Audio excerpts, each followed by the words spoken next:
Hello guys, welcome back to my channel. வீடியோக்குள்ளே போகிறதுக்கு முன்னாடி மறக்காமல் இந்த வீடியோக்கு ஒரு லைக்கை போட்டுருங்க. லாஸ்ட் பார்ட்டில் நம்ம ஹீரோயினி ரிசல்ட்டுக்காக காத்துட்ருக்கா. அப்போ தம்பிக்காரனும் வந்து அமைதியாக நின்றுட்டுருக்கான்.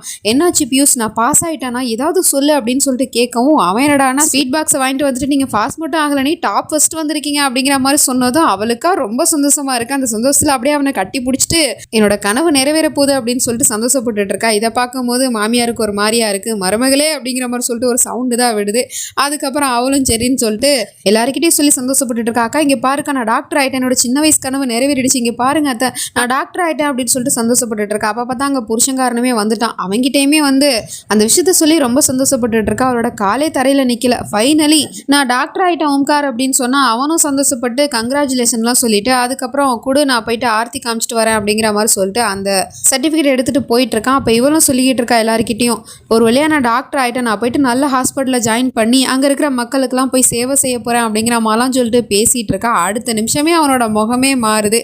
அது வரைக்கும் சந்தோஷப்பட்டுட்டு இருந்தவன் இவ வேலைக்கு போறா அப்படிங்கிற விஷயத்த சொன்ன உடனே அவனுக்கு கோவம் வருது. அங்கேருந்து ஓடி வந்து நீ எங்கேயும் போகக்கூடாது வேலைக்கு அப்படிங்கிற மாதிரி சொல்லிடுறான். ஆனால் ஈஎம்கார் நான் போகக்கூடாது, நான் தான் டாக்டர் ஆயிட்டேன்ல அப்படின்னு சொன்னா, நீ டாக்டர் வேணா ஆயிருக்கலாம், ஆனால் இப்போவும் நீ இந்த குடும்பத்தோட மருமக அப்படிங்கிற விஷயத்த மறந்துடாத. நீ பாட்டிக்கே வேலைக்கு போயிட்ட அப்படின்னா அப்புறம் என்ன பியூஷ், அப்புறம் அத்தை மாமாவை இவங்களெல்லாம் யாரு பார்த்துப்பா அப்படிங்கிற மாதிரி கேட்டுட்டு இருக்கான்.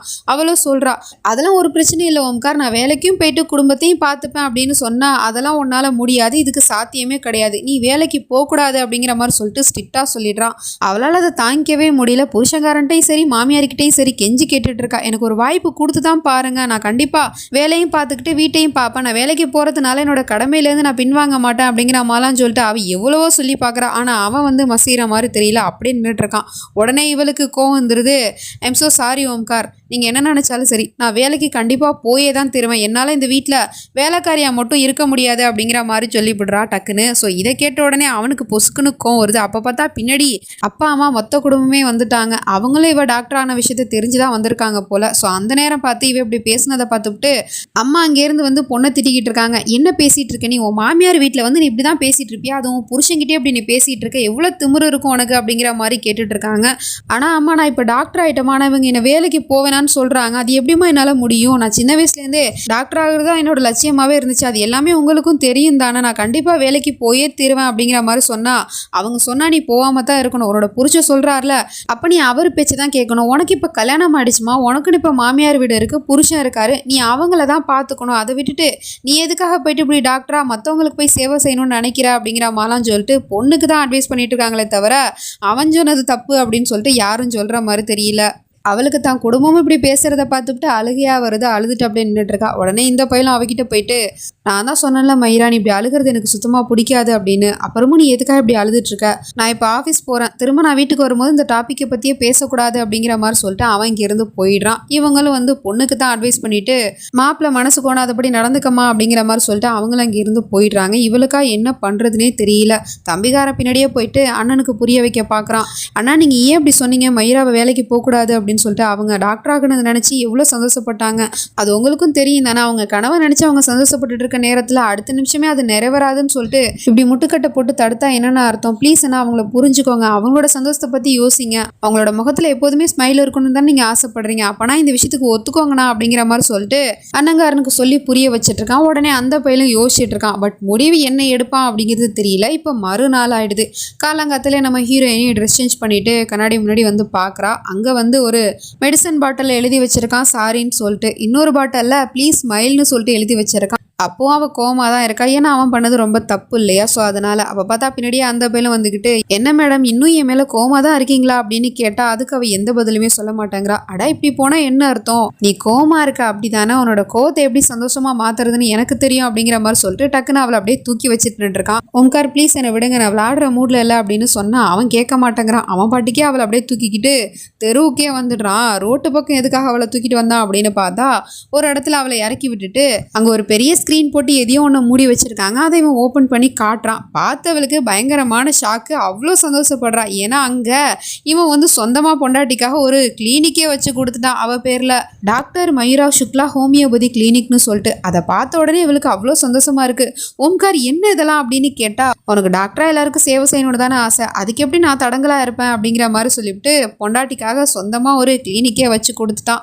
அவ்வளோ சந்தோஷப்படுறா. தேங்க்யூ ஓம்கார், நான் உங்களுக்கு எப்படி நன்றி சொல்றதுன்னே தெரில, எனக்கு அவ்வளோ சந்தோஷமா இருக்கு, என்னோட கனவு நிறைவேறிடுச்சு அப்படிங்கிற மாதிரிலாம் சொல்லிட்டு பேசிட்டு இருக்கா.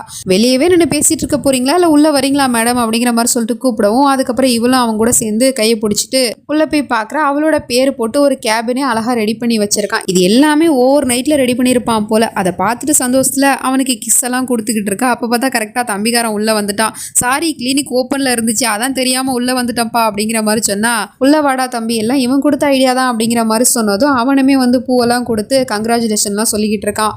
அதுக்கப்புறம் நவராத்திரி வருது, பூஜைக்கான வேலையெல்லாம் பார்க்கணும், நான் போயிட்டு அம்மாவை கூப்பிட்டுட்டு வரேன் அப்படிங்கிற மாதிரி சொல்லிட்டு அவன் இங்கேருந்து கிளம்பி போயிடுறான். அப்படி போகும்போது சொல்லிட்டு இருக்கான், கிளினிக் வேணா உன் இஷ்டப்படி நான் வச்சு கொடுத்துருக்கலாம் மயிரா, ஆனால் அந்த கிளினிக் ஏன் இஷ்டப்படி தான் நடக்கணும் அப்படிங்கிற மாதிரி சொல்லிட்டு அங்கே இருக்கிற நேம் போர்டோட ஸ்க்ரீனை இப்போ ஃபுல்லாக விளக்கி காட்டுறான். அதில் தெளிவாக போட்டிருக்கான் ஒன்லி ஃபார் லேடிஸ்னு சொல்லிட்டு, அதாவது இந்த கிளினிக்கில் பெண்களுக்கு மட்டும்தான் சிகிச்சை அளிக்கப்படும் அப்படிங்கிற மாதிரி சொல்லிவிட்டு தெளிவாக போர்டு போட்டு இவன் வச்சிருக்கான். ஸோ இதெல்லாம் நம்ம ஹீரோயினுக்கு தெரியாது. அது தெரியாமல் அவள் தம்பிக்காரங்கிட்ட உன் அண்ணனை நான் திரும்பவும் தப்பாக தான் புரிஞ்சுக்கிட்டேன், அவர் எப்போதுமே என்னோட சந்தோஷத்தை பற்றி தான் யோசிக்கிறாரு அப்படிங்கிற மாதிரிலாம் சொல்லிட்டு புருஷங்காரனை பற்றி ஆகோ ஓகோன்னு சொல்லிட்டு புகழ்ந்து பேசிகிட்டு இருக்கா. ஆனால் இந்த பயலோ உன் கனவை கண்டிப்பாக நிறைவேற்றுவேன், ஆனால் அந்த கனவுமே எனக்கு பிடிச்ச மாதிரி தான் நிறைவேறணும் அப்படிங்கிற மாதிரி சொல்லிவிட்டு கெத்து காட்டிட்டு அங்கேருந்து கிளம்பி போயிட்டு இருக்கான். இப்போ கொஞ்ச நேரம் கழிச்சு நம்ம ஹீரோயினோட குடும்பத்தில் இருக்கிற எல்லாருமே வந்து அவளுக்கு விஷ் பண்ணுறதுக்காக வந்துக்கிட்டு இருக்காங்க. வாசல்லே அந்த போர்டை பார்த்துட்டு அவங்களுக்கு அவ்வளோ சந்தோஷமாக இருக்குது. மயூரா பேரில் சொந்த கிளினிக்கே வச்சு கொடுத்துட்டாரே மருமகன் அப்படிங்கிற மாதிரி சொல்லிட்டு. ஆனால் அக்காக்காரிக்கு இதில் ஒரு சந்தேகமாக இருக்குது. ஏன்னா ஃபஸ்ட்டு முடியாது, வேலைக்கே போகக்கூடாதுன்னு சொன்னவன் இப்போ எப்படி பொண்டாட்டிக்கு சொந்தமாக ஒரு கிளினிக் வச்சு கொடுத்தான், அதுவும் மறுநாளே. இதில் கண்டிப்பாக ஏதாவது ஒரு உள்குத்து இருந்தே ஆகணுமே அப்படிங்கிற மாதிரி சொல்லிட்டு யோசிக்கிட்டே தான் உள்ளே போயிட்டுருக்கா. அவங்க எல்லாரும் உள்ளே போயிட்டாங்க. ஃபேமிலி மொத்தமும் வந்து பொண்ணுக்கு வாழ்த்துக்கள் சொன்னது மட்டும் இல்லாமல் மருமகனை பற்றி ஆகா ஓகோன்னு சொல்லிட்டு புகழ்ந்து பேசிகிட்டு இருக்காங்க. ஆனால் அக்காக்காரி வெளியே வந்துட்டு இருந்தாலே, அவள் உள்ளே போயிட்டு இருக்கும் போது ஏதோ ஒன்று இடிக்குதே அப்படின்னு சொல்லிட்டு திரும்ப வந்து அந்த போர்டை பார்க்குறா. அதில் அந்த பையன் தெளிவாக ஒன்லி ஃபார் லேடிஸ்னு போட்டிருக்கிறது இவ கண்ணில் பட்டுருச்சு. இவ கண்ணில் பட்டா அதை சும்மா விடுவாளா, அது சரி இதுதான் விஷயமா அப்படிங்கிற மாதிரி சொல்லிட்டே உள்ளே போயிட்டுருக்கா. அங்கே போய் பார்த்தா எல்லாருமே வந்து ஸ்வீட்ஸ் கொடுத்து செலிப்ரேட்லாம் பண்ணிக்கிட்டு இருக்காங்க. அப்போ அக்காக்காரியும் வரா. அவகிட்ட தங்கச்சிக்காரி ஸ்வீட்டை ஊட்டி விட போனால் அவன் என்னடானா டக்குன்னு கையை பிடிச்சி ஸ்டாப் பண்ணுறா. தடுக்கிறா, எனக்கு வேணாம் அப்படின்னு சொல்லிட்டு.